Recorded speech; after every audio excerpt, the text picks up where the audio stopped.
We are just waiting on. We have 8, so we have a quorum. Mhm. We have 9. We have a quorum. I'm assuming 915 is Travis. Yeah, that should be Travis. Yes, it is. Okay. I would like to welcome everybody and call our February meeting of the Parks and Recreations Commission to order.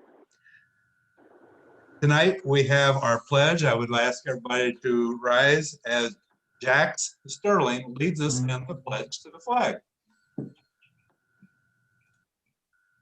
Oh, hold on, let me let Dieter in first. Okay, here we go. Oh, look at the little dude.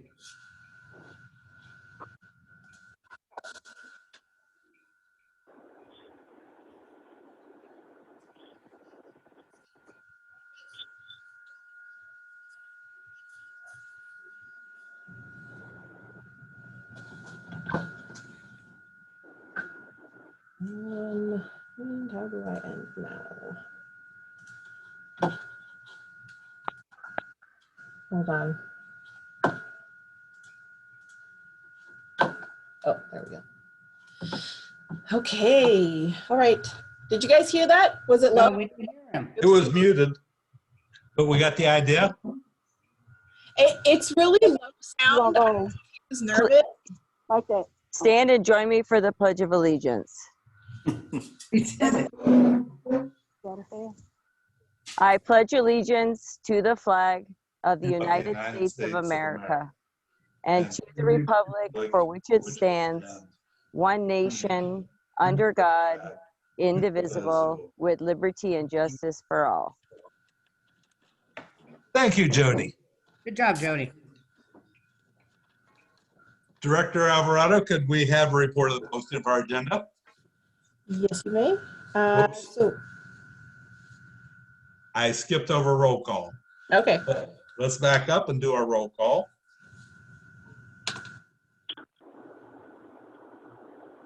Oh, I'm sorry. I'm trying to multitask. My apologies. All right. So, Chair Boley, Present.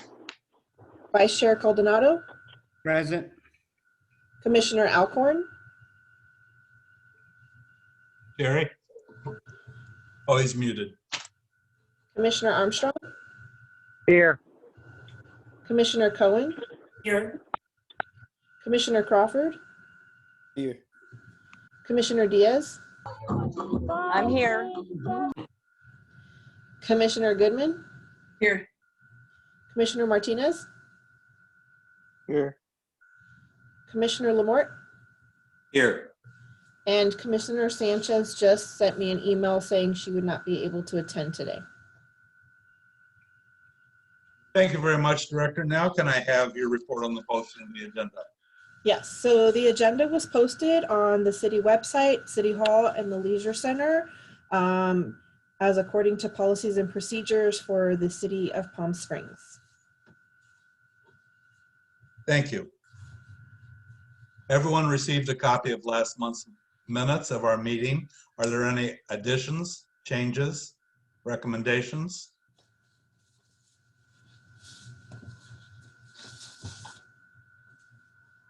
I would like to make one that I thought everyone would make, and that's under staff members present. Should we notice that Dr. Reddy and a councilperson Kors was in attendance at the meeting also as staff present?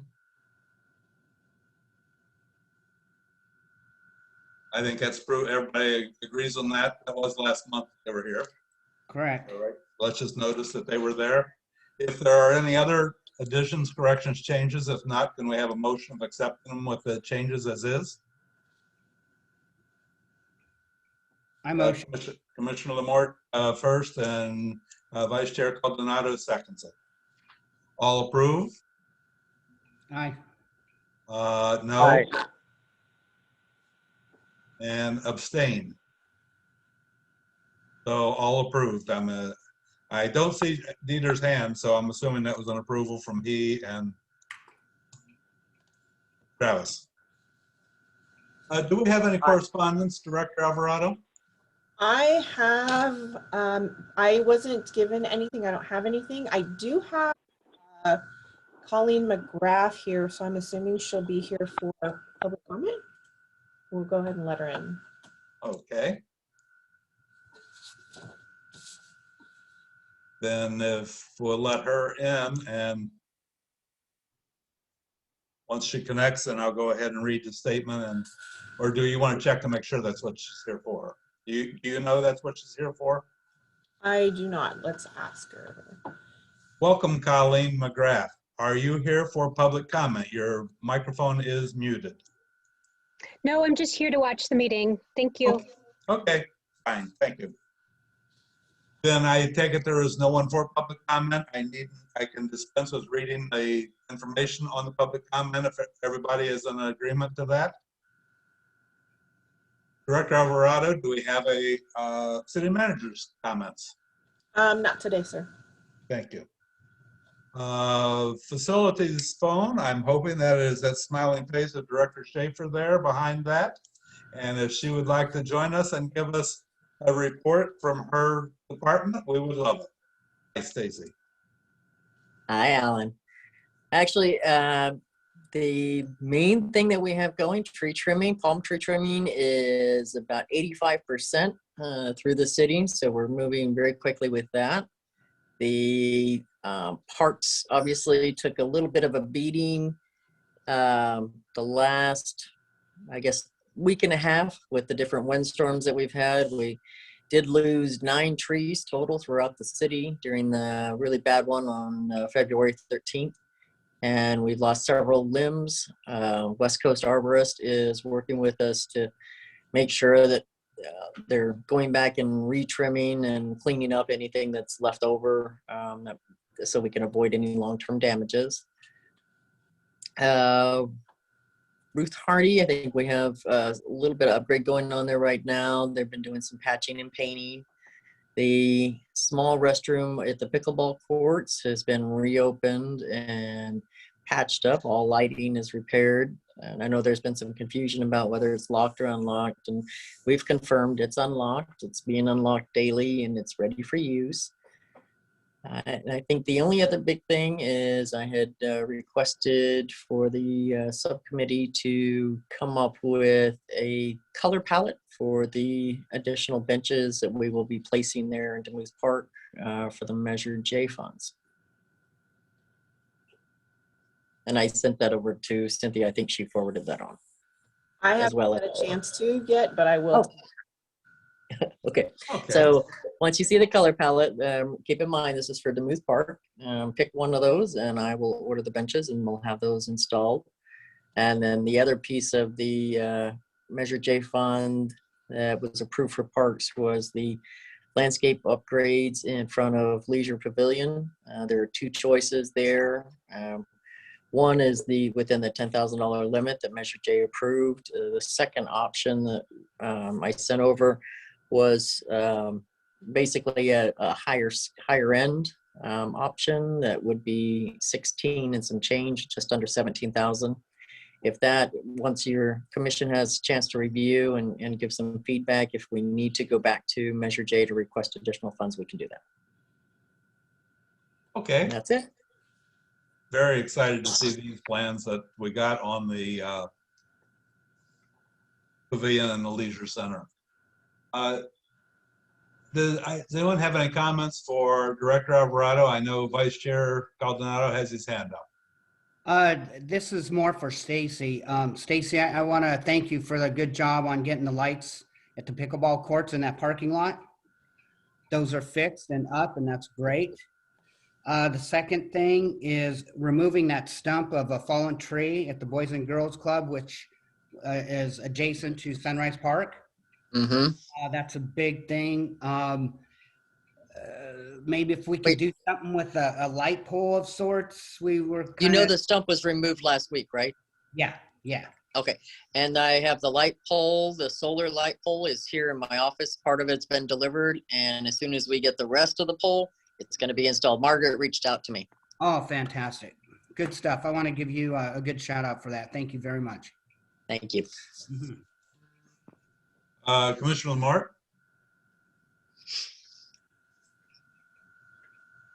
Unmute. There you I go. wanted to ask Stacy, I know you're going to order the benches for Demuth. Johnny and I are going to go out sometime and figure out where you want to place them. So I'm just curious how long it takes for them to arrive. It honestly will depend on the plant, the color palette that you choose. If it's something that the standard in stock that they already have, because it's the concrete, a lot of times they'll precast the most common colors choices. So those will be pretty easy to get and they'll ship out. If it's something that they'll need to run a specific cast for, or if they'll need to powder coat it, that'll take a little bit extra, but generally within 4 to 6 weeks. One other question. Do we anticipate that Coachella Art is going to paint them at some time? And might that impact what color they should be? I think there is a possibility of some art commissioner or another probably getting their hands on them at some point. They primer before they paint, so it's not really relevant to us. And if we have a base color, especially if it's a stained concrete, if we have a base color, once we ever go back to the base color again, it'll be easy to revert back to that. Okay, thank you. Was there a cost difference between the different colors of a basic and a color? Not really. No. That Not, might be as good. long as if we want a color that's outside of the palette that's provided, then there will be additional costs. Yeah. Okay. Any other questions for Director Schaefer? Then we would have a staff report next. Thank you very much, Stacy. And are we going to be discussing the Pavilion Landscape Center, Director Alvarado, Director Schaefer, or how is that being handled? It's not on our agenda today. Stacy can go over it, and if you guys don't like what is being presented, then we can agendize it for the next time, and take it from there. It's been sent out. Everybody has it. Yeah, I did send it out. I have, hold on, I've got pictures of it, so let me connect this so you can see. Because I was very pleased with what it looked like. I don't know if anyone else has any questions, but I know it takes a long time sometimes to get things moving once it is approved. So I would like to keep the ball rolling on that one. Hold on. Did you send us more than one proposal? I only received one. Yeah, there was 2 proposals. There was one for 10,000, and there was the first one that came in was just under 17,000, and that was kind of a boo-boo on the estimator's end. He didn't hear me when I told him the budget restrictions, so he sent me what he thought the landscape spruce up should look like. Hey, Stacey, I So- only received the one for the 10,000, and that could have been Okay. my oversight, but do you want me to start Hang on on. the all gray scale or with the colored, with the plants? Start with the plants. Okay, let me share. Yeah, Alan, I'm with you. I think if we can get something going quickly, let's do that. I think looking at this, the plant palette, so this is the plant palette. It would be restoring the irrigation and recreating irrigation in a few areas, obviously, and then additional DG. Some of it would have to be graded down a little bit, but this will give a lot more life to that area. You want me to go? And this, I'm sorry, and the palette that we're talking about here, all of it is natural, of course, all drought tolerant. The ground cover, again, strategic areas for the ground cover, so that a lot of the hardscaped areas that we have, especially where we currently have foot traffic, that'll be more the ground cover rather than the cactus. We're mindful of the fact that this is a highly populated area with children and families. So, the only true cactus would be, of course, the cactus barrel and the yuccas. And so those would, obviously, we would target more of the middle areas of the hardscape in the plant legends. And again, the rocks, we can change whatever size variation. The only thing that is prohibitive, obviously, river rock tends to be more expensive. It's beautiful, but it is pricey. But if we want a smaller pea gravel or, you know, chip or granite or shale, or, you know, those things are all, you know, we can definitely look at those options a little bit. You want me to go to the next drawing? Mhm. Hey, Stacy, is that that Copper Canyon 6-inch, is that different from the River Rock? Or is that It considered? is, yeah. Yeah, it's not as, you know, obviously the River Rock is shinier, flatter, has probably more color, different color variations. This is basically it's more desert in color, you know, more the earth tones, the beige and the browns. And it cuts a little bit like shale. It looks like, you know, it's got some of the sharper edges and different sizes. Right. Stacy, I have a quick question. Mhm. The DG, have you found that lasts a while in other facilities? Because in my experience around here, DG has to get replaced every couple of years because of wind. It's too small, it's too fine, and ends up blowing away in certain areas. And a slightly larger grade tends to look similar but last longer. So I'm just curious what your experience is. Well, we've had, you know, and it really depends on where we're twofold. One, the quality and the amount of DG, and immediately getting it watered down so that we get the crust. That's the biggest priority, and that's one of the issues that we struggle with, is that fine mist to make sure that we crust it over. Obviously up north, it doesn't do well. The wind will just erode it down, and again, areas where I know in some of our park edges, when it's too close to the main irrigation, it's a problem. But in the areas that we're targeting here, we won't be really near a sprinkler system, so we won't have as much erosion. And similarly, because these areas are tucked away a little bit kind of through the parking lot and the surrounding buildings, it does have a little bit of wind protection. Okay, thank you. This landscape picture that we have, this is looking at like the bottom of the page would be the parking lot. Correct. So the L shape on the left would be the Oh, wait a pavilion. minute. No, I'm sorry.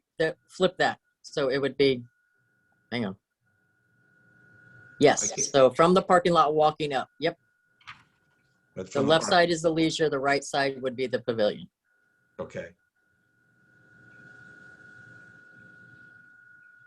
No, I just said the exact opposite. Sorry. Oh, it's the other way. The opposite. Yeah. So the circle is that median out there in the driveway. Okay. Okay. So that would be north. The circle would be north. Okay. Can I ask a quick question, if you guys don't mind? Sure. I love the looks and the designs, but the 6- looks like it's going to be around all the corners, which is great. But I got a feeling with a lot of the kids are going to maybe hit that and trip, or they're going to have a tendency of wanting to cut those corners and fall. With the 6- is, I mean, I know River Rock's a little smoother. I'm just afraid of one of the kids tripping and really taking a good little hit right there on the corners. And again, we can definitely, especially wherever there's rock, we can either make it smaller, pea gravel style, or we can just leave it hardscape and push those rocks maybe more towards the plants themselves and leave the DG right out to the edge. Absolutely. Because the other issue with putting rock along the edge is maintenance, just general maintenance, kids walking over it, people, dragging bags back and forth. Now you've got issues on the sidewalk, and we don't want to create any type of trip hazard. Yeah, that was my only issue. Is I'm looking at all the rounded corners, which looks good, and it's typical for the design. But I just don't want to see the kids, cut a corner, trip, and we have an accident or some issue come up. That's my only thing. Other than that, it looks beautiful. Yeah, we can absolutely take care of that. We'll get all the rock pulled away from the edges and put it more towards the plants. I was thinking that same thing, and then kids, they like to pick up rocks, man, and yeah, I think a little smaller rock in that area is probably a better idea. We can do that. And the other reason, if you look at the actual areas that they were targeting here, what we were actually kind of after was, because there's slight grades, and basically these are kind of the areas with depression. So it was for me, it was a little bit of a dry well that we were trying to create, but we can come up with some different alternatives for that. from the time the subcommittee first met and proposed this idea, this is far more than what I had envisioned us getting available for our 10,000. I'm very pleased with it. I would like to ask Stacy, can they power wash the sidewalks and the flat cement parts too when they do that, clean it up? Yeah, I actually bought the facilities maintenance team a power washer, and the parks maintenance already have power washers. So pressure washers for these areas especially, and I bought the facilities pressure washer in particular for the playground area inside. So it's a portable with the plug-in so that we can take care of all these little small areas that don't need the big giant pressure washer on a trailer. Great, because if we're going to do the landscaping and we clean that up, this will look very attractive. And I think it will draw more people to using the pavilion as a rental property if the entrance is aesthetically pleasing. Agreed. Commissioners, do we have any other comments, suggestions, or does anyone want to propose a motion to direct Director Alvarado and Director Schaefer to move forward with this project? I got a quick question, Alan. Yes, Commissioner Crawford. Yeah, just for facilities for Stacy. That area there, help me, but I'm not remembering. Is that grass or is that already taken out along the side when you're coming in the parking lot there? It's hardscape. The areas, I mean, we basically are redoing the hardscape now. So that we have, and honestly, a lot of the expense is irrigation. It's digging out the old irrigation, putting in new lines, making sure that we have everything with good continuity. There will be additional controllers, drip systems, so that's actually appropriate. A lot of it, Commissioner Crawford, is just down to the bare ground. It's just kind of worn away over the years and just looks its age. So it's just to kind of refurbish it, what is already in existence. Yeah. And then the only other thing I had was, as the other commissioner said, maybe the rocks, the children falling on them, or then just picking them up and throwing them, as well as the cacti, maybe with the children falling into those. Those were my only concerns. And if that was one of the areas I was concerned about. The yellow cactus, I know they're pretty, but yeah, we can definitely look at putting those closer to the building and not anywhere near a parkway. And there's no reason for us to have any rocks, for that matter. If we want to eliminate the rocks altogether and just go with DG, we can absolutely do that. I had the same concerns. I have pea gravel in my yard, and every time the dogs come near it, it's all over the sidewalk. So I think it's going to be a maintenance problem. Every time, as you say, a bag drags across it or the kids are running, it's going to have to be swept, I think, every day. And I also agree with Johnny. I don't think it should be the shale either. I think that's sharp. Yeah, we can absolutely get rid of the rock. And so that being said, on the DG, I want to confirm and make sure we're all on the same page that aside from the fact decomposed granite is what we're putting in, the color should be desert gold. That's basically the city standard, but I want to make sure we're all on the same page with that as well. I'm comfortable with that. Anybody else? Well, then I'll make the motion that we instruct them to go ahead with the project. Do we have a second? Item isn't agendized, so. I was saying you can't make a motion. So we don't. Can't. Yeah, no motion. That's why we brought her forward to present the items that she had. If there was any concern that we would bring it back and agendize it.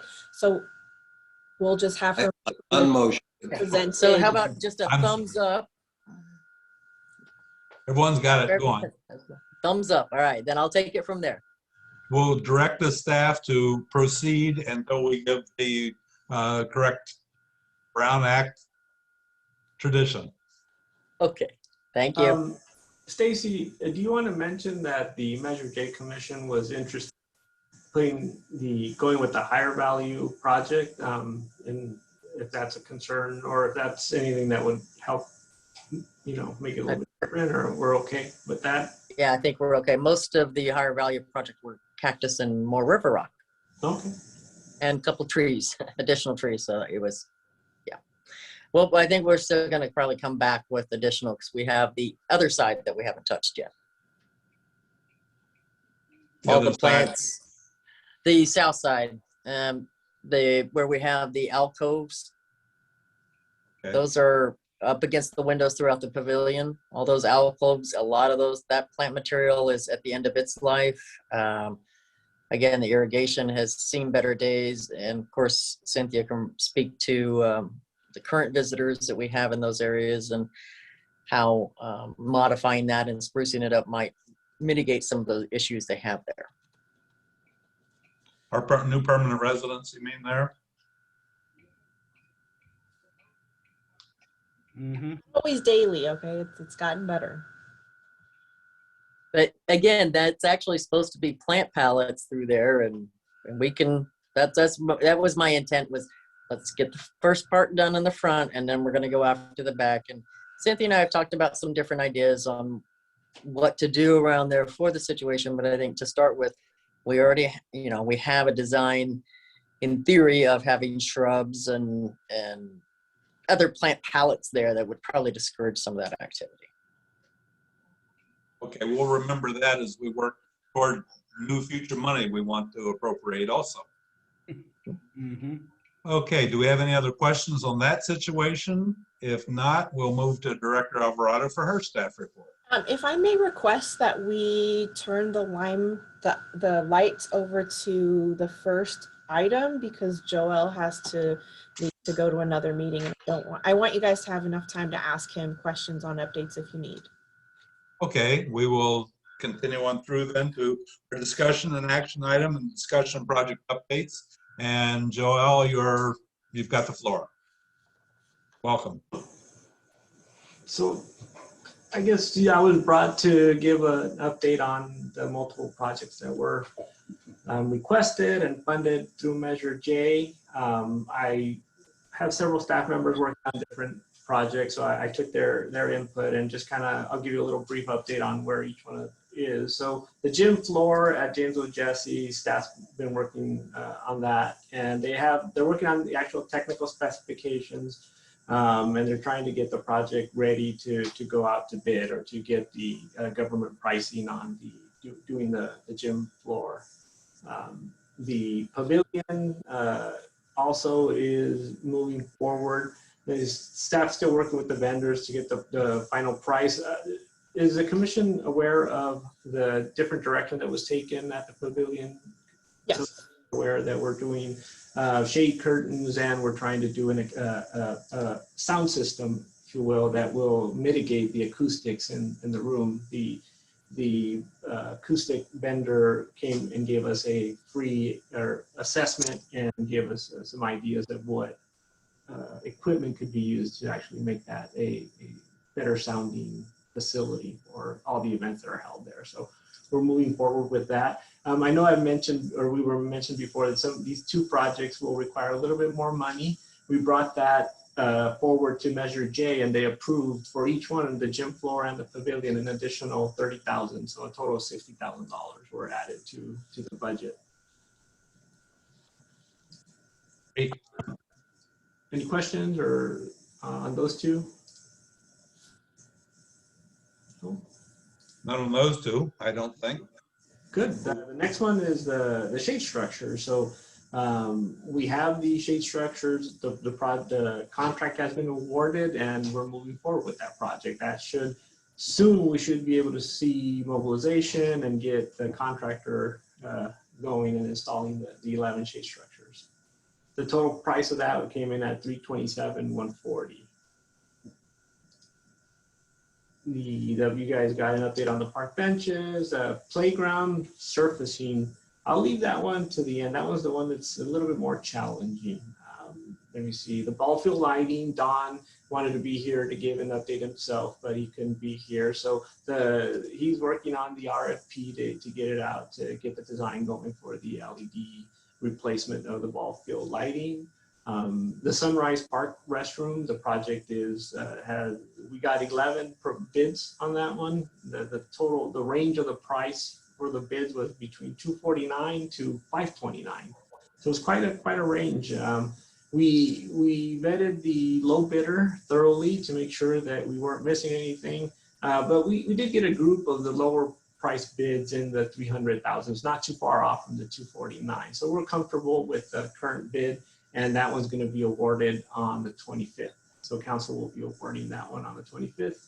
And then soon thereafter, we got a now good sense of what the other two restrooms are gonna, the price ranges for the other two restrooms. So we're gonna put the plans and specs together for Demuth and Desert Highland. So we'll be ready to go out to bid on those two very soon as well.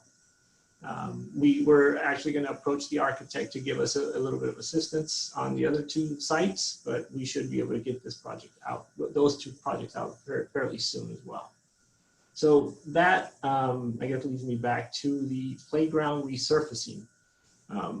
We've been looking at different types of materials for playground resurfacing. There's some very expensive materials and there's less expensive materials. And right now for the project, we were looking, the range was between 400,000 and 900,000 to do the entire resurfacing.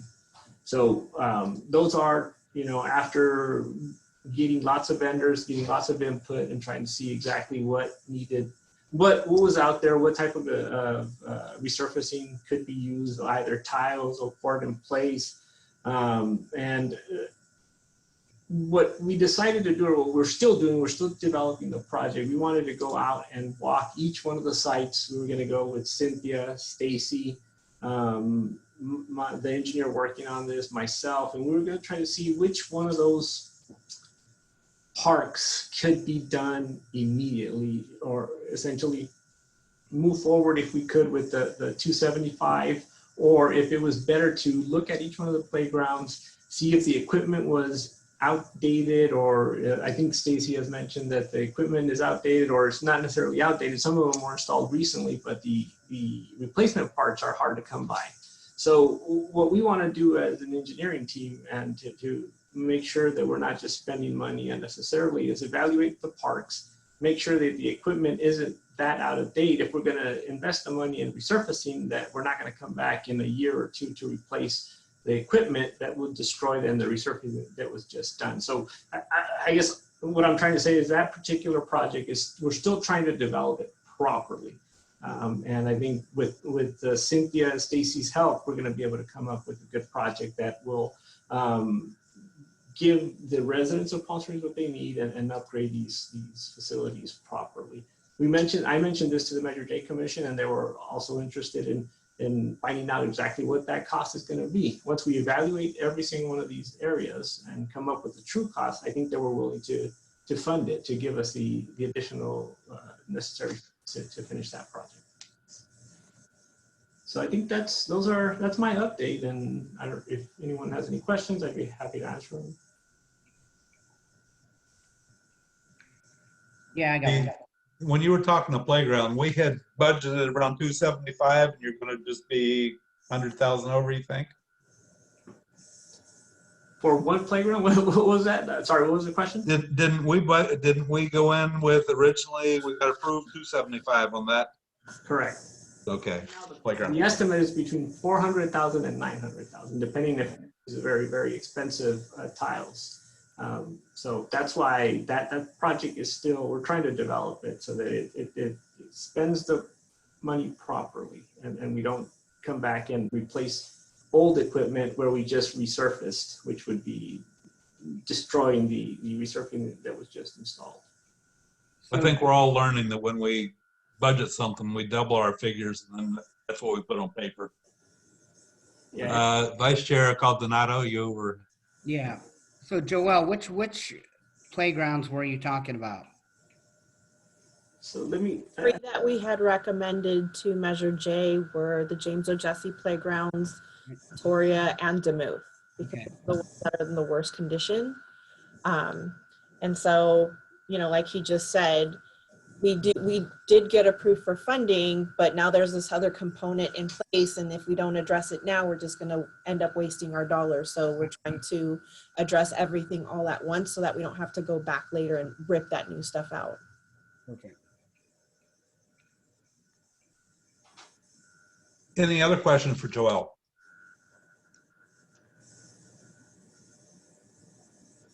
Downtown Park on schedule for any dates we know of? Well, that one is a trickier project. So the project definitely is delayed. The latest we have is a completion date around June. I'll give you a brief update. The biggest delay on that project was the structural failure of the parking garage. So I don't know if everyone's aware that the park is partly built on top of a parking structure. That parking structure, as part of the design, was to be retrofitted with steel beams, but that prior to construction, there was about 5 feet of dirt placed on top of it. And over time, that structure failed, or at least had several locations where it was compromised. So it took a very long time to get to the point where we secured and retrofitted the structure properly. So that's kind of a little bit of a history on why the project got delayed. So we couldn't move forward. The contractor did not want to move forward because we couldn't do portions of the project because you had to really move in. Dirt had to be put back there. So there's a snowball effect with that structure being compromised. Okay. Any questions at all from anyone on the project updates with Joel?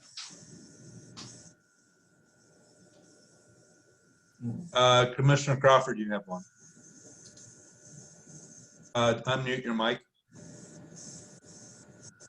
I'm not sure if this one is for Joel, but it's a project update for the Prop 68 grant. I was wondering if there was anything on that. Nope, that's me. And I'll go over that in my updates later. Okay, thank you. Well, thank you for your comment. Commissioner Goodman. Yeah, do you think that we will have another update next month, or do you need a little more time, Joel?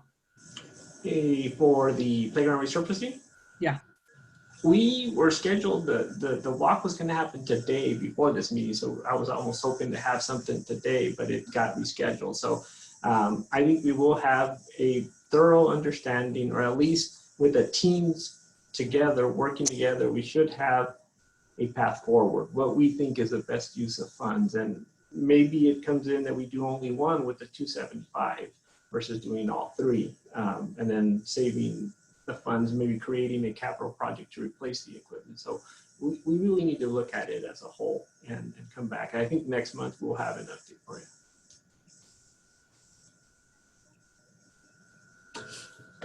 If there are no questions further for Joel, I would like to thank him for attending and updating us.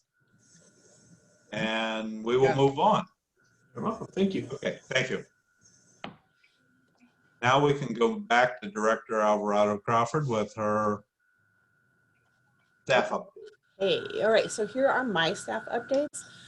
So all of the is still going strong out at the parks. We just recently started Boccia Ball on Fridays over at the Gateway Park off of Vistachino and Ginatri. And I have pictures for you. I'll show them to you shortly. James O'Jesse held its first Friday carnival theme on the first Friday of February, and it was a drive-through event. It was awesome aside from the wind that day, but the families had a good time. Not last Friday, but the Friday before, there was also a Come Ride With Us event held at James O'Jesse as well, and there were some pictures in the newspaper, and I will share those with you shortly as well. We are looking at bringing new programming in regards to archery classes, doing some video gaming out at the parks in the evenings so that we can really target our teen adult populations. A Paint with Parks program. We're going to start Fun Fridays at Demuth. So James O'Jesse does theirs on first Friday. Demuth is looking at doing third Fridays. And then we're working on an egg hunt event in collaboration with the fire department. And the drill team and drum squad program is back out at James O'Jesse at the park. And they had about 6 or 7 kids show up. No, it was 9 because there was 5 for dance and 4 for drumming.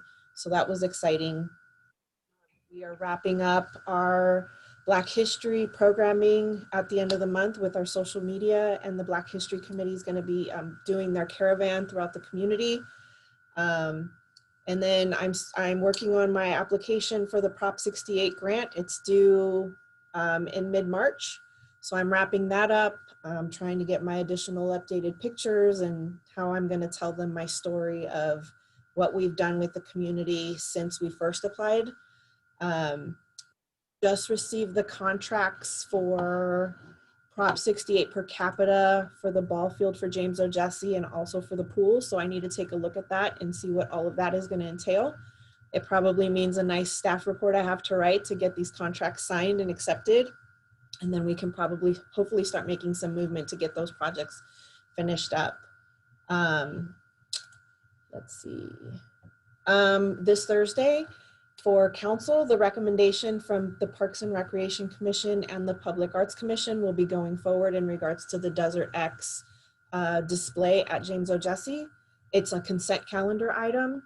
And then just like Joel said, the Sunrise Restroom contract award will be on the agenda as well. It is also a consent item, and it is to award EcoSense Construction Corp for $249,000 to get the project going. So let me share my pictures of the Come Ride With Us.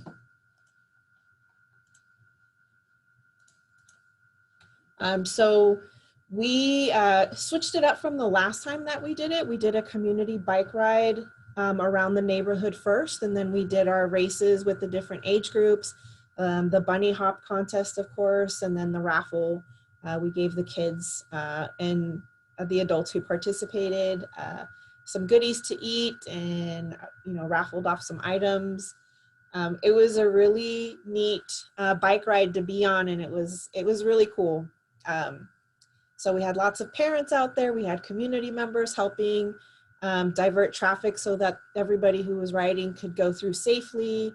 It was an awesome thing to see the entire community come together to get this done safely. So Dieter, I want to say your son was probably our youngest rider, and he did the entire course without any problems. He was our superstar rider. It was really neat. So those are pictures from that. And then here's pictures of bocce ball. We're going to be working with maintenance to make some modifications to how you can enter so that it can be safely accessible for people of all abilities. And if you would like to see a quick video, I can show you what it looked like that Friday. Let me jump on the internet. Sorry, hang on.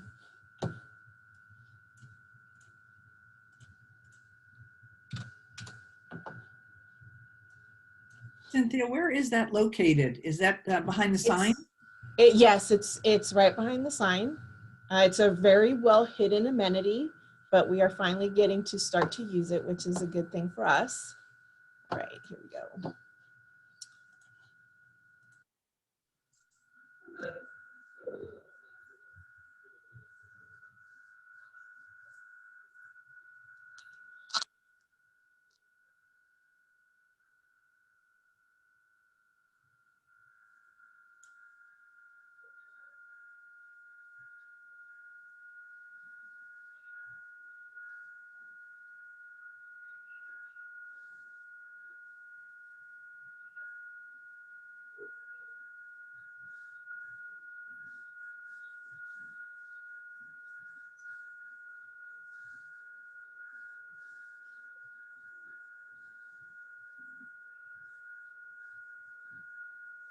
Do people need to bring their own equipment? No, we provide it. And is that Friday? Is that what I heard? Yes, it's Fridays. We'll be updating the times. He's at having the class be a little bit later, just because he's also starting a hiking program, and it happens right before bocce. So I think he's going to drop it down an hour later. But if you're interested, I can send you the information. Obviously, I'll have to update the flyer, and I can get that to you guys as well. But it was really neat to see a lot of different people on different the sides of abilities, right? We had a city staff sign up.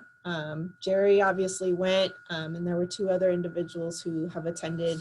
But it's neat to see our more inclusive programming start to take off. So, and we plan on doing basically the same thing with archery. Okay. Parking is in that neighborhood right behind it, or? Yeah. Oh, and then I'm not sure if you all have seen the we did look at the updated benches from Victoria last month, correct? Yes. Okay, cool, then I don't need to show you those again. So those are my updates. Okay, does anyone have any questions for Director Alvarado on her updates? Covered what you were looking for, Commissioner Crawford? I think we'll just direct right back to you on your COVID-19 updates and what is happening with our Theater, openings. Commissioner Crawford has his hand up. Oh, I'm sorry, go ahead, Commissioner Crawford. Thank you, Cynthia. I just wanted to ask the attendance for the carnival on the first Friday and then the Come Ride With Us bike ride. The attendance. You know what? I haven't gotten those numbers from staff yet, but I would say for the carnival, they serviced about like 35 different families. And then the Come Ride With Us, I mean, there was a lot of riders and it was all different ages and it was really neat. So I'm gonna, if I had to guesstimate, Commissioner Crawford, I would say there's probably good 75 riders.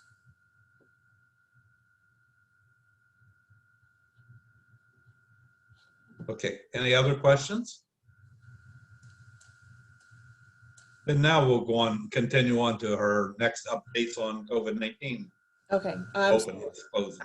As you know, we are still in the purple tier, but on Friday there was an announcement made from the California Department of Public Health, and they were basically updating the guidance for the operation of outdoor youth and recreational sports. So the updates are outdoor high contact sports like football, baseball, water polo, soccer, cheerleading, and women's lacrosse are going to be allowed to start to be played in the purple tier. Normally you would see those sports more in the orange tier or yellow tier just because there's such high contact. But there's a caveat to this, and it's that we have to be basically, our numbers have to say it's 14 that are infected per 100,000 in population, and I'm assuming it's for the county. I have a meeting with the city attorney tomorrow to get a little bit more clarity, because I know all of our sports fanatics just hear that we can do this now, but we aren't near this number just yet. So it's going to take us a few more weeks to be able to really solidify and say, yes, we can move this forward. With that being said, some of the other caveats once we get these sports going is that there needs to be informational consent provided to the athletes and the parents, and just letting them know, that this is a high risk transmission. And obviously they'll have to sign waivers and all of that stuff. And then certain sports are going to require that there's weekly testing. There's 1 or 2 sports that are going to require a testing with 24 hours, having their test back within 24 hours before they actually compete. So I will get more information from the city attorney tomorrow in our meeting. I was hoping we would be able to do it today, because I know that we have questions about when can we start some of these sporting activities, but we're almost there. And since they've provided some leniency for some of our more high contact sports, which is the end of that season, trying to squeeze them in, we should get to see some activity in the next several weeks. So those are my COVID updates. Is this going to open up Vice Chair Caldonado's ballparks down there? It potentially, yes. So it'll be baseball, it'll be football. So after my meeting tomorrow, I'll begin to reach out to all the different leagues and start having discussions on what this potentially looks like and what our timeline is before we get there, so that everybody's on the same page. Very good news. You may be teaching badminton or crocheting on your ballpark, but it's going to get open. Beautiful, beautiful. Any other questions for Director Alvarado? Commissioner Goodman? Thank you. Cynthia, I'm just curious, have you had any requests for esports? I heard you said video gaming, and so I'm kind of curious. No, we haven't, but it was something that I wanted to look into before everything happened.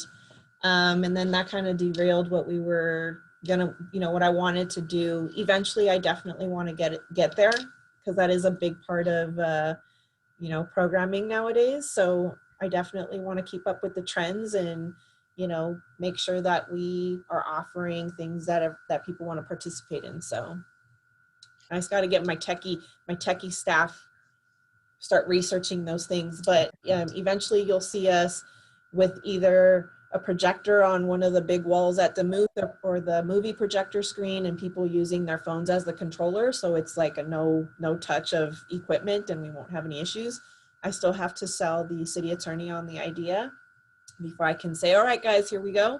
But we've been looking at a couple different games that we can just take out to the community so that they can be active after hours. Yeah, it's the one thing that the school district has maintained through COVID, and it's in middle school and in high school, esports. And so leagues, and I think it's a really nice transition from community to, they'll be actually doing it in school, and kids who are just being introduced to it in the community can start to be more competitive at the school level. There's also a desert league. There's a desert esports league. And so maybe it's something that we could work with so that it doesn't, you're not doing all the heavy lifting. Absolutely. That sounds fantastic. Thank you. Any other commissioner comments or questions for Director Alvarado Crawford? If not, we'll move on to our next issue, which is on our discussion item under number 3. And this was brought up last month by Commissioner Diaz for our fitness equipment at the park discussion. Who wants to bring us updated on that? Director Alvarado, or is Commissioner Diaz bringing us up? Commissioner Diaz was the one who requested it, so I'm not really sure what she was looking for, but we agendized it for her. She's talking to someone else right now.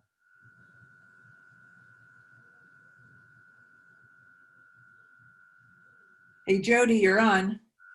We all stare at her? Jody.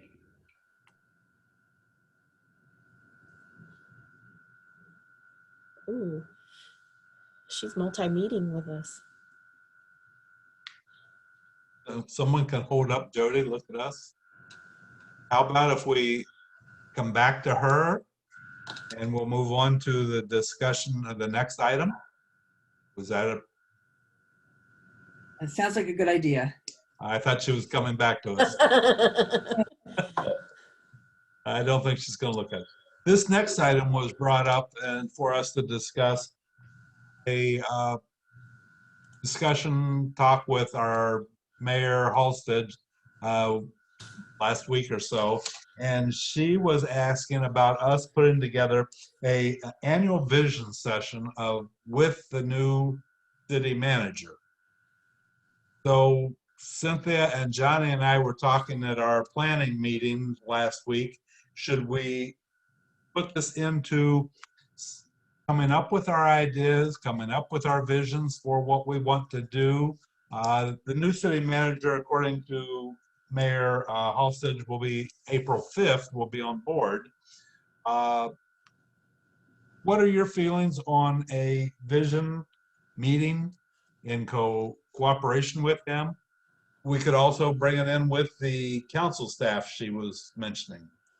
Can I get some feedback or some information about like we used to do with our Saturday workshops, is what this was brought up to be, to put together a vision for the future of our Parks and Recreations Commission.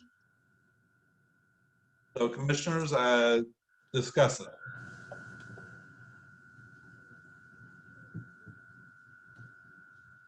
Commissioner Diaz.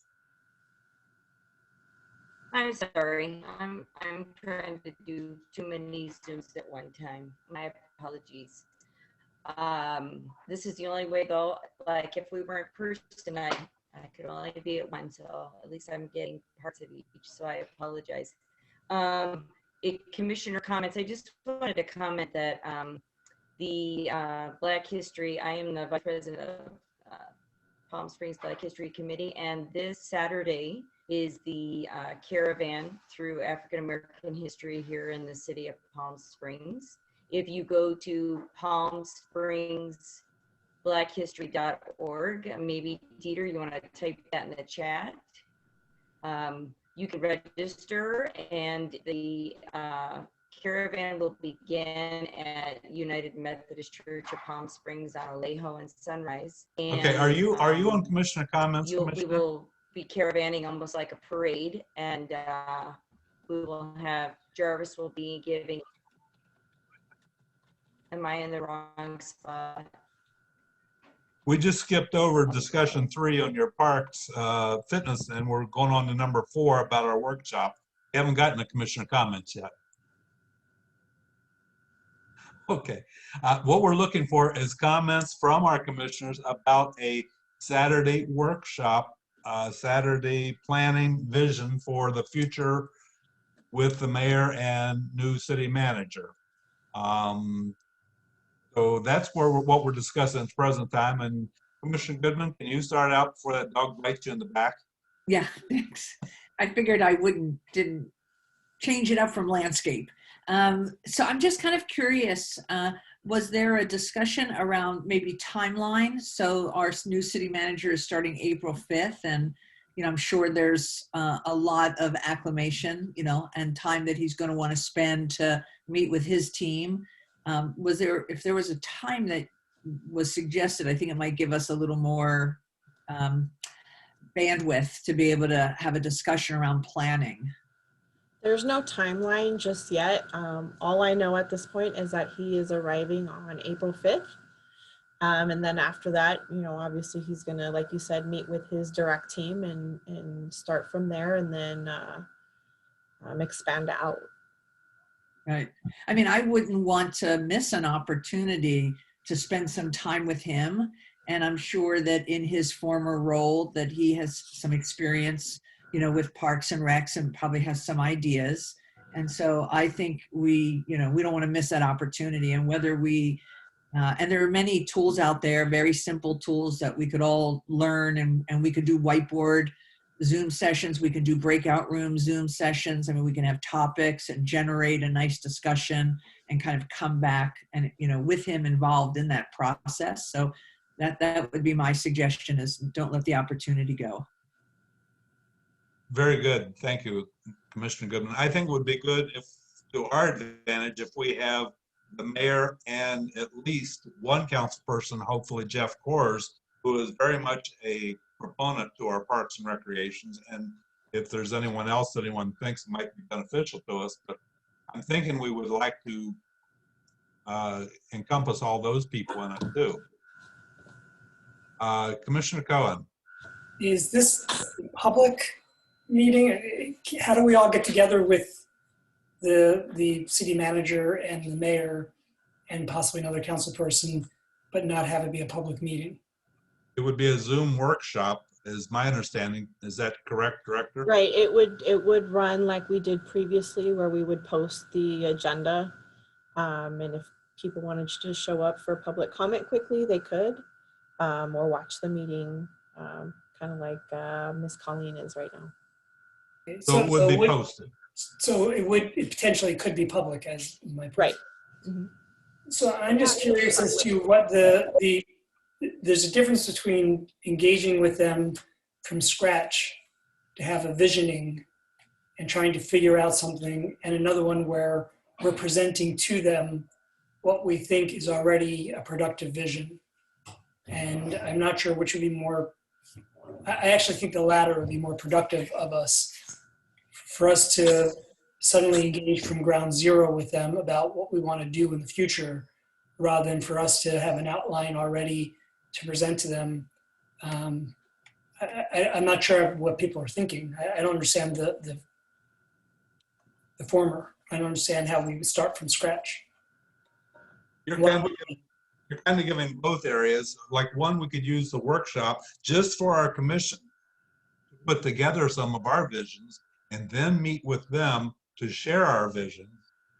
Or we get together as a group with them to find out what, sometimes like Mayor suggested to me that it's sometimes more beneficial to us if we're working on a project that's hot to them and of interest to them. And they're wanting to share some of their ideas. But I like what you're saying, Commissioner Cohen, of us coming together with some ideas first. I like the idea. I mean, I would really welcome their ideas. The last few work sessions, well, the last work session we did, Jeff was involved. And, right. You know, when they're observers and letting us kind of do the work and then report back, there's not a lot of opportunity to really understand what's going on in their minds. I mean, we might actually come together on something that no one thought of. So I would actually welcome their participation, and I'd like to know what's on their mind, what their vision is for Parks and Recs. Bring it all together as a group, you're saying? Thank you. Any other input from other commissioners as to what your thoughts are?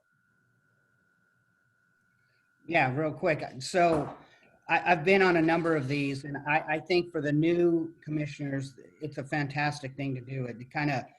It allows you to speak on a different plane and being actually in the like the chambers, for example. It's a whole different thing, and I think it's really good for everybody to kind of understand and kind of brainstorm, let's say, and just put your thoughts together. So I think for the newcomers, you get a lot of cool, you can ask all the questions you want and the answers you get back, it's fulfilling. So I strongly recommend it for sure. It will be different than we're used to in the previous where we were all together because the city does have a requirement that we still have to meet by Zoom. It would be nice if we could meet in person and work on a workshop.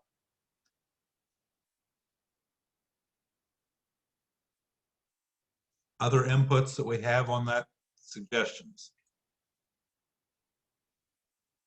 Commissioner Crawford, Alvarado, or Director Alvarado, when we talked in our planning meeting, you were talking, what was your feelings of bringing all of them in first and getting some feedback from them? I was more on Commissioner Cohen's wavelength of us getting together and going over what we've accomplished from the original goal setting meeting we had held. And then taking a look at, what the commission would like to focus on. And then as the new city manager comes in, obviously listen to what he has to say and then take what we had envisioned and embrace what he sees or would like to see and just make it a working mission and vision and goal setting from there. Just so that we would have some, talking points on, hey, we're the Parks and Rec Commission. This is what we've been working on. This is where we would like to go. What would you like to see? That was pretty much what I was hoping. And when Commissioner Cohen brought it up, that's what I was thinking was probably our best bet. The mayor was kind of everybody get together and I think we can work it best, most beneficial if we have something to present.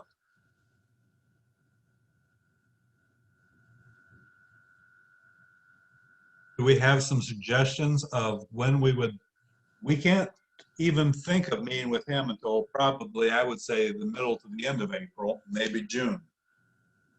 That gives us a couple months to prepare our presentation and work. Does anyone have any suggestions of days that they were thinking of? I'm assuming that we are allowed to do a meeting of this nature during the day on a Saturday. I mean, we have been back to a 5:30 week or whatever, but Saturdays. How about we put out a couple suggestions of dates, and everybody get back to check your calendars and get back with Cynthia on what works and what doesn't work, that we can start coordinating. How does that sound? I saw it good over there. Do you have any suggestions of dates that the calendar is open for? Do we want to go with a Saturday? Do we have to go with a Sunday? I don't know. I know we've had, do we need our full day like we've always done, usually at 9 on lunch, and then 9 to 12, and then 1, 12:30, quarter to 1, and on? That would be a long day on Zoom. That was going to be my comment too. There's a difference between doing it in person and having a full day. I couldn't handle a full day in front of the computer on Zoom. So 3-4 hours is going to be We can gone meet after for that. Mariana's yoga class for lunch. That's true. We could do that. Kind of take a break. But we won't need that much time. I don't think we'll need that much time on Zoom. I mean, if you're going to go in the direction of pulling, you know, all the information together of accomplishments, ideas of moving forward, and then presenting separately, then we won't need much time. You could probably do it in 2 hours if you're really efficient. Just remembering, everybody, it was like 2 years ago when we started putting all of our brainstorm ideas together. There finally we're starting to see something happen.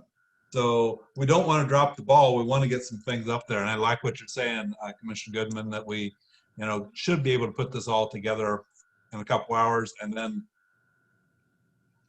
done it all together. Well, the other thing to look at too is maybe April, May, we could all meet in person. That's my hope. We could do an outdoor session. I mean, they're outdoor in a, you know, masked and 6 feet apart, and we could easily do that. That's where I get clearance from the city attorney first, but I'll let you know. And again, that's 2 months away, 3 months away. So, you know, I'm very optimistic about this whole thing. So why don't you each go look at the calendar and email me 2 or 3 dates, and then I'll send them out as a whole to everybody in a blind copy, so we don't violate any Brown rules, and you tell me what your top dates are, and then I can send out a Survey Monkey survey, and we can go from there. Are we going with a Saturday, Sunday, or what do you want from us? I'm okay with either one. I know that there's several commissioners on here who work until 5:30, so to go for another 3 hours at the end of a day is probably very brutal. So Saturday or Sundays works fine for me. So. Okay, Commissioner Cohen, you had your hand up before. I was just going to suggest to Director Alvarado that there's a tool that I use a lot that would be good for this called Doodle. If you're not familiar with it, doodle.com. And it'll allow you to put out many different dates and allow us all to weigh in on what works. And then you can see very easily what's the most common, what are the best options for what you've put out. Be aiming for April, May, most likely, I would say. This I is think what April, May would be good. Okay. Commissioner Cohen, you want to help me out with doodle.com and sending that out to everybody? I'd be glad to help you any way I can, you know that. Blind copy, blind copy. Okay, we've got that. So I believe that would be best for our commission at this point. Let's start with that, getting some dates together, Cohen and Director, and go from there. Any other questions on what we're talking about for a workshop? Then let's back up to Stacy. I can't find her. There she is. This screen keeps moving. Stacy, the last time you brought up information, number 3, discussion on fitness equipment at parks. You asked it to be agenda sized. Would you like to share with the other commissioners what your thoughts were on this? Yes, you. Jody, not Stacy. It's not I'm sorry. I was like, you're saying Stacy, but you're talking about my thing. I'm So, sorry, can you Commissioner hear Diaz. me? Yes. That's all right. Okay, so I was asking for it to be agendized because I'm wondering if we can't get some more of that fitness equipment, not just in the wellness park, but in some of our other parks, some of those stations where folks can go around and exercise, you know, around the edge of the parks if we could. And if we're able to get the new park, I don't know how we are on, you know, progressing on getting that. I know we applied for the grant, but in my opinion, I would really like to see there being some more fitness equipment. Sunrise, Victoria. I know there's the wellness park is next to Ruth Hardy. James O'Jesse, could we get some of those fitness exercise machines in all those parks for folks to exercise in? That was it. Okay, you're talking about the more stations like are in the wellness park? Yes, but in other parks around the city. Oh, not so much expanding in wellness, but putting those same ideas in the other parks. Yes. Do we have any idea on cost of those stations? On Mike? Dang it. Okay. So the Whitewater Park has workout stations built into that. So it's going to cost about $267,000 for fitness equipment of various types of in a park. So based off of that figure, if the commission's recommendation is for me to submit a CIP request for exercise equipment, I can do it based off of that figure. That's per park. It would be per park, correct. 267 per park. Yep. Yeah, the equipment isn't cheap. 267,000. Correct. And how much, and do we have any money that we could use for that currently? Start with one park. Money in my department budget? Or Measure J or Prop 653? I know Measure J had allocated a nice chunk of change for us, but I mean, we could start with the CIP request and see if that gets kicked over to Measure J for some requested dollars. I know we got about 2 million from Measure J last year. More money is scheduled when it's available. We don't want our tax on Measure J is going to be input. But should this be something that we start putting together ideas first through Cynthia, then see if we need to go through Megan asking Measure J again? I'm sorry, I missed how much the equipment was. It's so to get a area with various types of equipment, we're looking at about $267,000 per park. Per park. Wow. Did anybody hear what $12 million was? The city has got an unexpected $12 million gift in its TOT money and sales tax money for the budget. And my understanding is it was put in general fund money. I don't know what happened at the Measure J meeting Thursday night. I was just wondering if anybody had an update on that. I don't know. Measure J money? Well, the money went into general funds. It wasn't usually our TOT and sales tax money, which is Measure J money, you know, goes to the oversight committee to have a discussion. But I just don't remember. I don't know what the outcome of that meeting was on Thursday. Well, let's if the commission wants to move forward, let's start off with me requesting it as a CIP project, and then obviously from there they can move it to Measure J for additional funding if CIP can't cover it.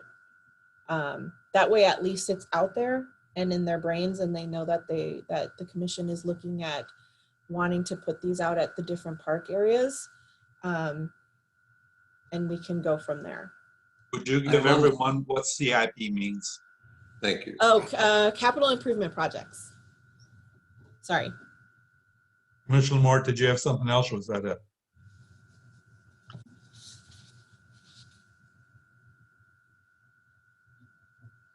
Would you want to do this for one park? Have we identified parks, or how we're going to go request?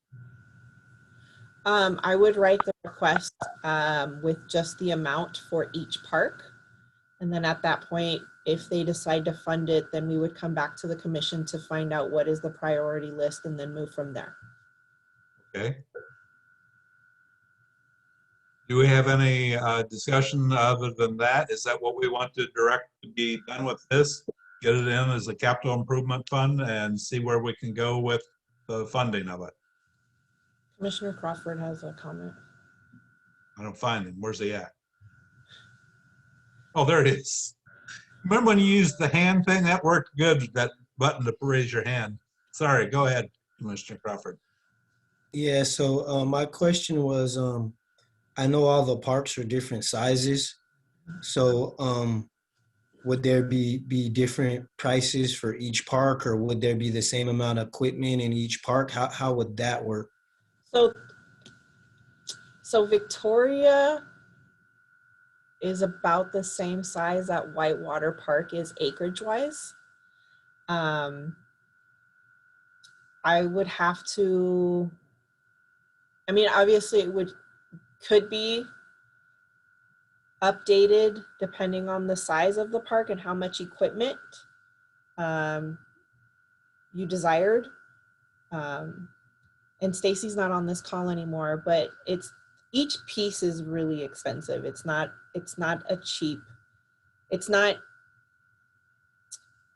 it's expensive to fund those pieces of equipment, especially once we have to start maintaining them and all of that, replacing parts because they've been damaged and whatnot. It can become costly. And so sometimes those are our struggles with the wellness park when we lose the handles for the arm bikes, right? They can be pretty pricey, and we can try to fix them internally and give it like a quick, little Band-Aid job, but those are some of our struggles. But we could look at different types of projects, right? If you recall, I had brought back that grant opportunity that had stationary equipment that wasn't necessarily super movable, but you could use it to work out. And that is essentially around the same price as what we would be looking at for the Whitewater Park. But it would be easier to maintain and fix just because there aren't moving components.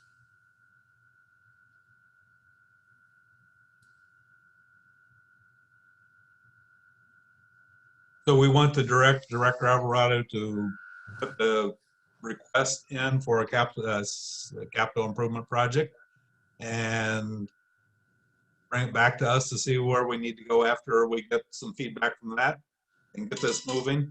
Remember, it always takes a while when things start happening.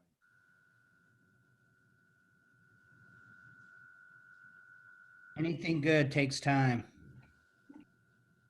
So it's best to start now. And one other thing, there is one in Sunrise Park as well. It's kind of just like a pull-up bar and a dip bar, kind of by the Boys and Girls Club. And it looks like it was bent. I'm not sure how that happened, but it looks like someone took something and bent it. Okay, I'll go out and take a look and put a work order in to see if they can fix that. It seems like they might have hit something at the basketball area as well, from what I understand. I'm not sure if my staff has already put in a work request to have some of those things repaired, but. Okay. Any other questions? I think Commissioner Diaz, thank you for bringing that up to get it to us. I think we got it moving at that point. Are you guys going to make a motion? We have to make a motion when we direct staff. I don't know. Let's make a motion. Charles? I will make that motion. Second it. I think you have to say it out, what your motion is. I make the motion. I'm sorry. I will move that we instruct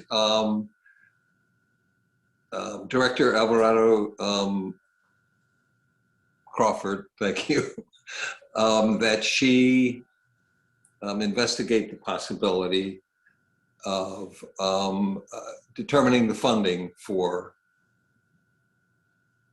the fitness equipment. Does that pretty much cover it? Can we reword that a little bit? Please do. Okay, can you do the motion requesting that I submit a CIP project application for exercise equipment at the parks? Well said, yes. All right, we have a motion on the floor. Do we have a second? We have a second by Vice Chair Caldonado. Is there any discussion to the motion? Can we have a vote on the motion as presented by Commissioner Lamore? All in favor, raise your hand so we can see it. Travis, is your hand raised? All right, yes. All opposed? Abstain. Okay, it was carried unanimously. Perfect. And wait a minute, I'm sorry. I see Commissioner Crawford has his hand up the corner now. Did you have a question on that before? No. That was a vote. It gets confusing on this online. And he's just trying to confuse me more.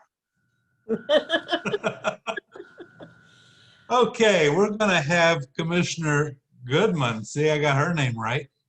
And Commissioner Crawford have been talking about the City Hall Dog Park damaged turf area. And we were going to get some information from the two of them. I'm going to turn it over to Commissioner Goodman and Commissioner Crawford and let you update us. Okay, and just for a correction there, I know Dieter's probably got a burning desire to talk about the dog park, but it's actually Armstrong. It's Commissioner Armstrong, and so it's Travis and I. But that's okay. And Travis is on the phone, and so Travis, I have a couple of photos that I've given you access to share. So thank you. And so I will just kind of get us started. And then I'll turn to Commissioner Armstrong and I'll share the screen. And so this was on the heels of last month's meeting when Councilmember Coors and City Manager Reddy were in our meeting, and I brought up during Commissioner comments around the ground coverage. And so my time on the commission, my experience of the dog park is each year the city reseeds the dog park for winter grass, and that might last a week. And with the paw traffic and the human traffic at the City Hall dog park, inevitably the grass disappears. And I see this year after year after year. And so at the meeting, we were told to get together, and Travis and I met at the dog park at City Hall, and we had a discussion, and are coming to you today looking for three things. And so it would be a directive. So first we'll give you a little bit of history, but we would like to hold a dog park discussion with the community members at the dog park, socially distanced, masked, under COVID restrictions, and discuss with our community about a sustainable ground coverage at the dog park. The second thing would be we would like a directive or permission to work with city staff and possibly a contractor to draft some designs and ideas that come out of that discussion. And then we would come back and we would want a directive to go to City Council. Travis, did I cover that before I share photos? Can you hear me? Yes.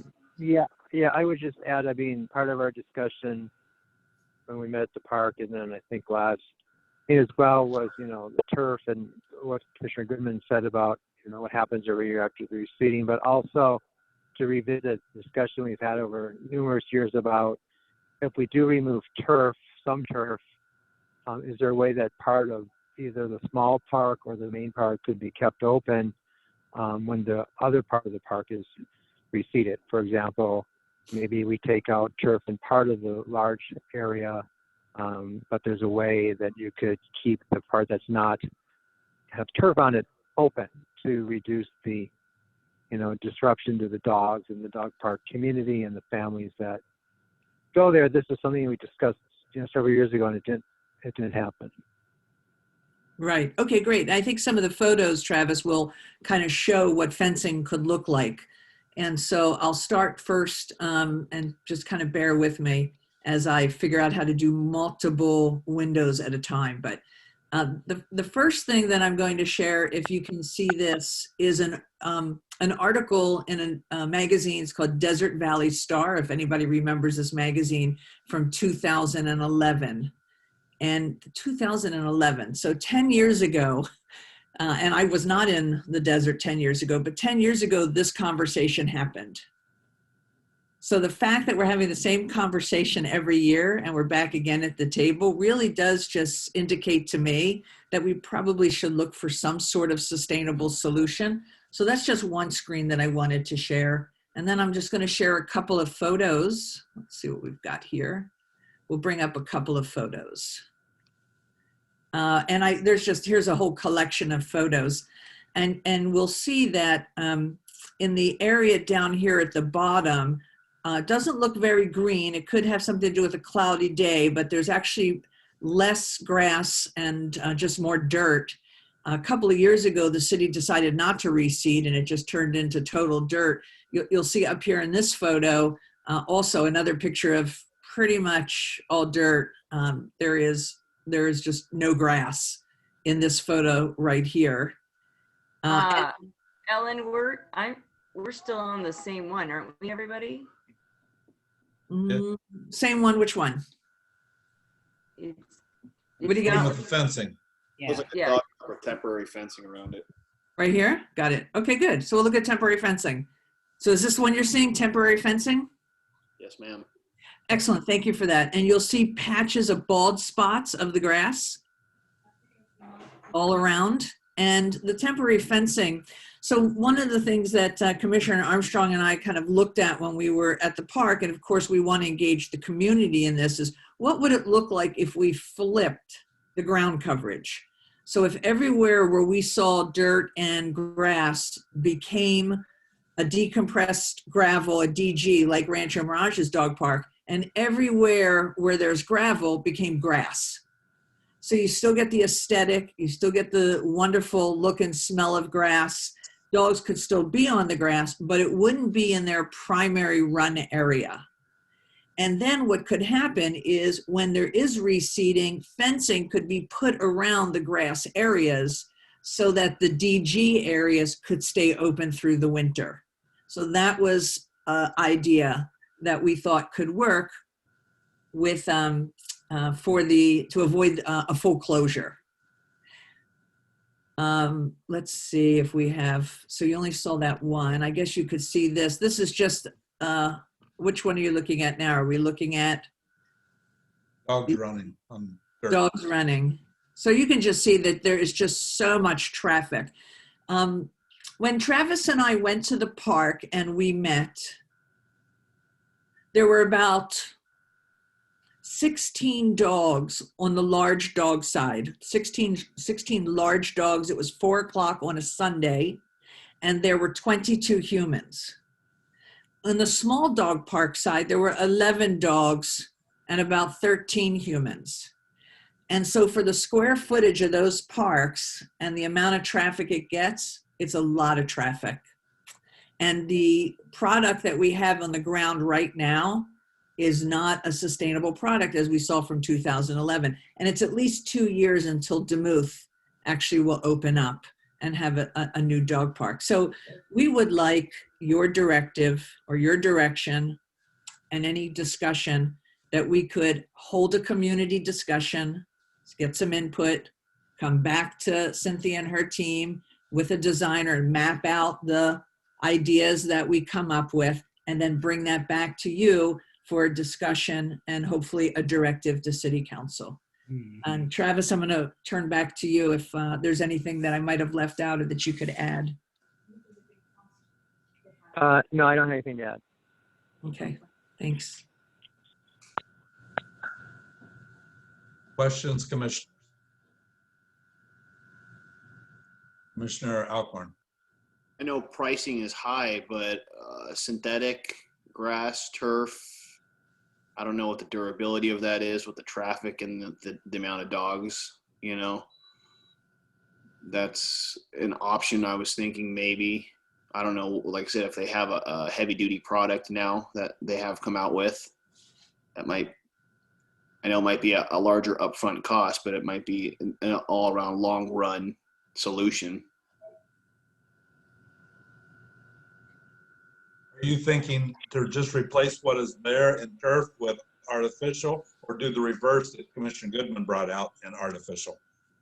I like the reverse aspect, honestly. You know, let's make more DG so there's harder, because I mean, the big dogs run hard. You know, give them a place to play, and then we can still keep simulated grass, but in a smaller area. And I'm fairly certain by now they have more heavy duty synthetic. You know, the man-made grass we could probably put down there. I'm sure there's somebody that's come up with a solution for this. There's enough parks and enough cities out there that somebody's come up with a solution. The only problem with the synthetic is the heat.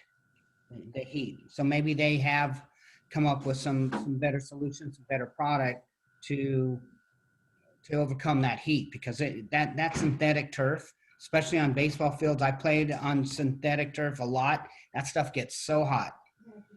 And then the other thing too is the cost of having someone come out and give us that estimation. I mean, Cynthia, do you have an idea on that? I don't, but maybe it's something that Stacy could bring in Conserve, who we already contract with, and they could talk about the different turf materials that are out there. Or, you know, maybe we talk to Marcus in engineering and see, you know, what they recommend, if we have any dollars allocated for a contractor who's on call for design. That part I don't know, but I'm gonna assume it's not gonna be cheap. This is Travis. You know, artificial turf has been debated by the community for 10 years. Can't decide it right now. It can be very controversial. It's not as simple as the comments I'm hearing. In addition to that, the city, through the Sustainability Commission, has a resolution against putting artificial turf on city property, although the city has, you know, ignored that resolution on other occasions. A number of years ago, I was a part of the subcommittee that remodeled the dog park, the City Hall dog park, and Rob Moon and Chris Mills, and there were some other folks from Parks and Recs. And we looked at a variety of different ground coverage.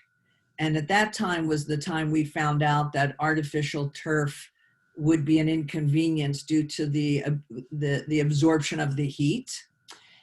This would, though, be the first time that we actually would go and suggest the flipping of material so that we could retain the grass and the love that the people have for grass, where the outer edges, everywhere where there's gravel in the dog park would become grass, and everywhere where there's grass would become a more sustainable DG. And so with that, I don't think that we would have to worry about the sustainability of the grass, because that would be a lower impact area of the park, which is the outer edges, and then those more decorative areas around the trees. So I don't know if we would have this run into the same problem of it lasting a week or two. before it becomes torn up.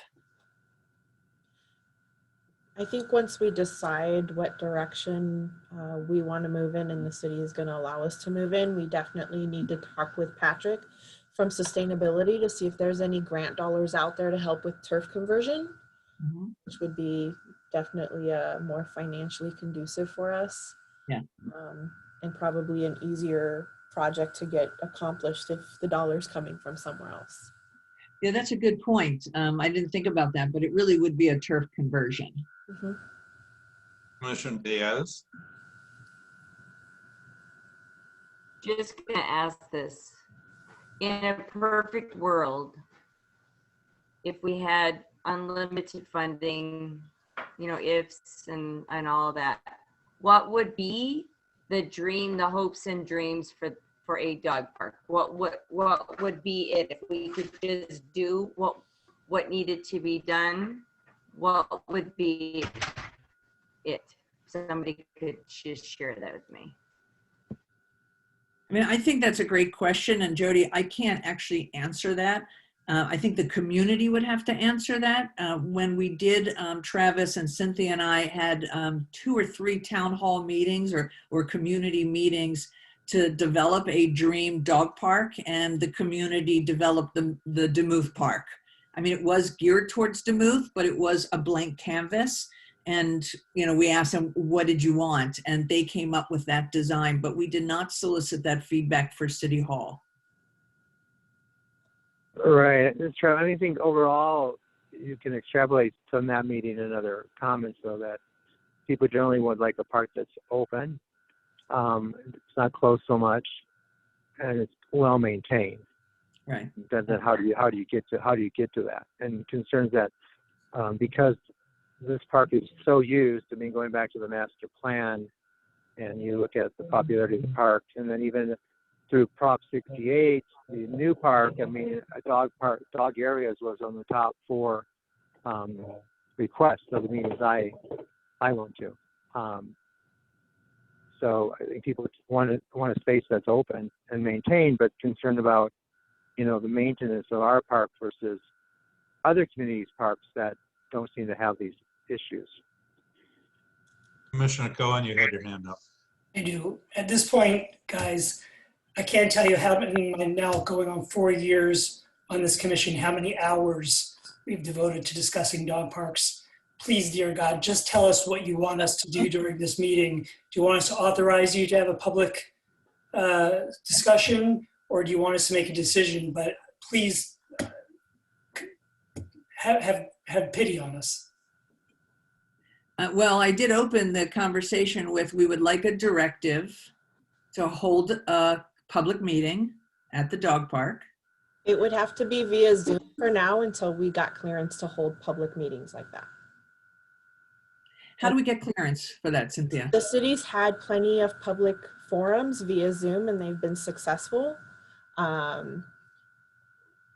I would have to get with the city attorney because certain things are able to have that. I just don't know that this would qualify for it. Right. I mean, it makes sense. It's however we meet, whether it's Zoom or whether we're able to meet at the dog park, would be fine. I think Travis and I agreed that we would like to have this. And so whether, like I said, Zoom or in person, so that we would like that directive to host that. And that then we take the information that we garnish from that meeting back to staff so that we can come up with some, a design or a sketch or work with somebody to be able to bring it back to you for the next step.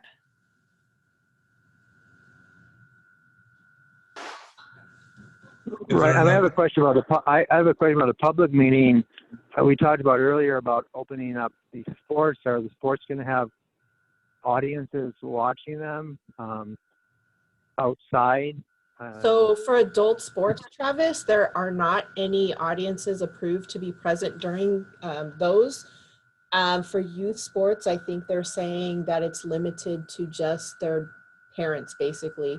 But even that is going to be limited with space and social distancing and whatnot. So I have a meeting with the city attorney tomorrow and I can ask about this meeting. I just want you guys to be prepared if they say no and it needs to be via Zoom, that will be the option for now. Yeah, I mean, that's not as preferable, and I just want clarity if you are having audiences and at these other recreational No, right now, opportunities for the community. with anything that we do have open to the public in regards to even exercise classes, there's no audiences that are allowed. Swim practices, lap swim, yoga classes, there's no audience with the exception of just the participants who are there. But the numbers for classes are limited, so.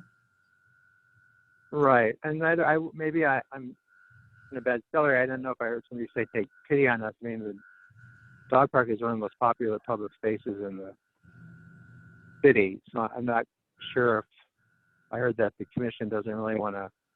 Travis, that was me. That was Commissioner Cohan, Travis, and I'm just asking you, I believe this was agendized so we can discuss it because you're asking us to do something. And rather than try to design the dog park for you during this meeting, I think I understood Commissioner Goodman asking us for directive to give you authorization to either hold a meeting or to do something. I'd love to do that. We're going on 20 minutes now on this one discussion item on a meeting that's now going on 2 hours. That's what I was saying to please have pity on us for, not to try. Well, nobody asked for it to be designed at this meeting. Commissioner Goodman laid out 3 things we were asking for. There's a lot of people that would like to attend the meeting that won't attend in person, and that's why Zoom would probably be more beneficial for everybody to be inclusive. So I just want to clarify that we haven't been speaking 20 minutes, and we surely didn't talk as long on the dog park as we did exercise equipment. So let me just say that. And so I had a hard stop at 7, but I didn't come on till 7. So I don't want to get into that discussion. We would love for a motion and a vote so that we can hold a community meeting via Zoom. And we will hold it between now and our next Parks and Recs Commission meeting. Could I ask for a motion from someone on that? I don't think it can be from Ellen or Travis. It has to be from one of the other commissioners, or does it? I move that the dog park subcommittee hold a community meeting over Zoom. Thank you. Second by Vice Chair Caldonado. Is there any discussion? All in favor of approving for them to have a community meeting via Zoom, as long as it's going with that. And then we'll move the whole dog park up to Desert Highlands. Okay, all opposed? Abstain? Motion carried unanimously. Thank you, everybody. Okay, is there any other ad hoc committees that have a report to submit to the commission tonight? If not, can we start with commissioner comments? And I'll start to my left or right, whichever it is on here, which I'm facing. Commissioner Cohen, do you have any comments? I do not, thank you. Commissioner Goodman, any more additional comments? No, sir, thank you. Commissioner Lamort. Just quickly, I think we should thank Measure J. They came through again today to help us. Yes. Commissioner Crawford. I was just were we gonna do the updates from the ad hoc committees, or was that? I just asked if anyone had any ad hoc committee updates. No one raised their hand if have any. Do you have something? No. Oh. We skipped, they said no one had anything, no other ad hoc that met, so we went into commissioner comments.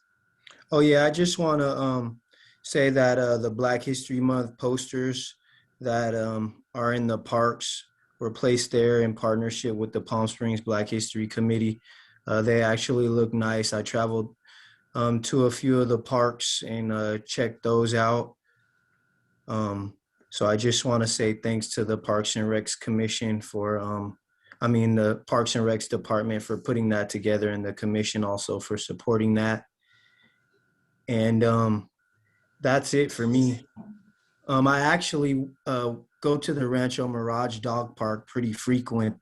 One of my office is close to there, so I went by there today. maybe we could hold the meeting there. Bring your dog. Or you guys could come up to Desert Highland if you're not scared.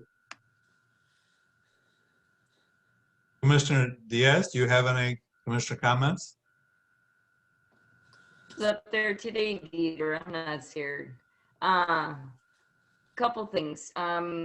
One thing I have on my list was the Black History sign, the History Month signs. So again, like Dieter said, I am on the Black History Committee as well, and really appreciate Parks and Recs, Miss Jasmine Watts working with us and getting those signs out to the parks. And I drove by all of them. The wind and the rainstorm did take a toll on a few of them, but it was fantastic. I hope some of you guys got out to see those. Other thing was, I didn't have a report on our ad hoc committee for the restrooms. I was just wondering, I have not yet to see that gentleman that came out and said he was going to be the person bidding or getting work done. And so I'm just kind of wondering where we sit with the James O. Jesse Desert Highland Unity Center restrooms. And then my third thing was that the Black History Committee is hosting a caravan. That's what I was trying to say way earlier. A caravan through the city of Palm Springs, African American history. So normally we do our parade in town fair on the last Saturday of the month. And since we're not able to do that, this was our way of sharing the Black history within the community here. We'll be meeting at United Methodist Church of Palm Springs. If you are interested in attending and driving along, it'll be stay in your car only. We'll kind of line you up like a parade route, and then we'll have a radio channel, a radio station that you'll tune into. And as we drive around the city, Jarvis Crawford will give you a live description of the sites that we stop at, and then there'll be music played along the way in between.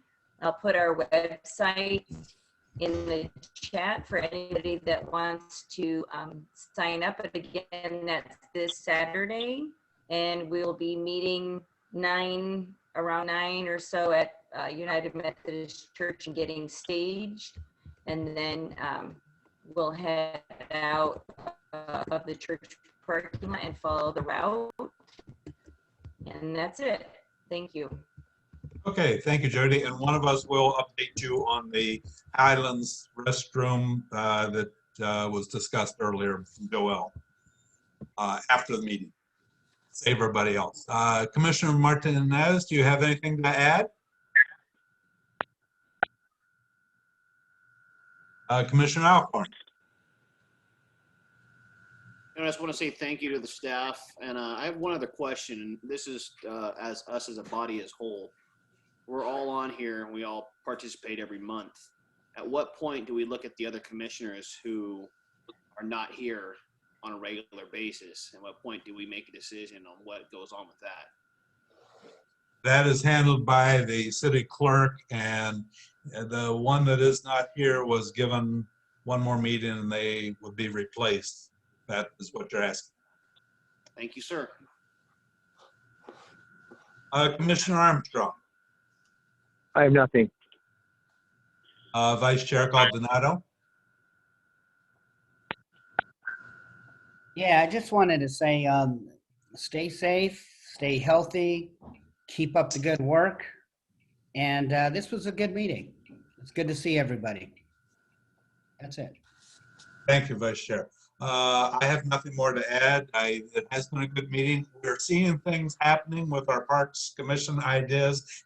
Thank you all for hanging in there. And don't forget, Commissioner Cohen and Director Alvarado will be sending out information about our event that we're going to be doing on a Saturday workshop.